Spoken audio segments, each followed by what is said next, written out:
So Huawei hasn't had the best opening into 2018. So the Honor is pretty much their budget line, which has been relatively good. But this year they want to turn the volume up. With the View 10, it's more or less a Mate 10 Pro and a $500 body.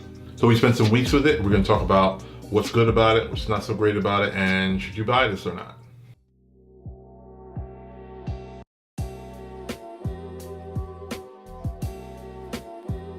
So you want to talk about the design, you have a lovely brushed aluminum build with chamfered edges showing off antenna bands as well. You kind of got everything you would want here. You got a micro SD card slot, headphone jack, USB-C port. Only thing you're missing is dual speakers or any type of water resistance. You have a 5.999 or 6-inch, whatever you want to say, LCD display, 18.9 aspect ratio, 2160 by 1080 resolution. Still great.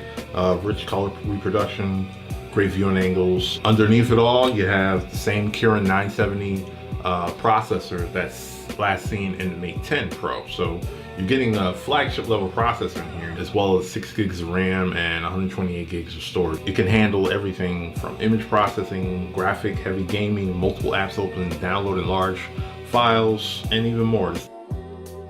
Now to the battery, you have a massive 3,750 milliamp battery that holds you down better than I thought it would. I was getting about 2 days with heavy usage and up to 4 days of light to moderate usage, all in a single charge.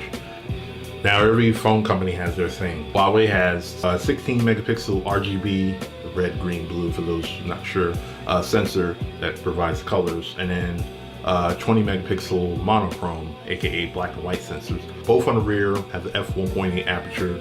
So with some of the photos I got some rich colors, the RGB, and then black and white looks good. It has the AI NPU that's on the Kirin chip that'll see things for you and do a lot of cool tricks. It works out really, really well. I haven't had any real issues with it. Now, with this being a Huawei device, it's running its own EMUI on top of Android. Now, I haven't had the most pleasurable experience with it in the past, but it's been several years since I've had a chance to play with it. Be mindful, it is running Android 8.0 Oreo. So you do have a lot of the cool features from Oreo, like running maps or YouTube in a picture mode, notification dots, app shortcut menus, and then swiping right for Google Now feed.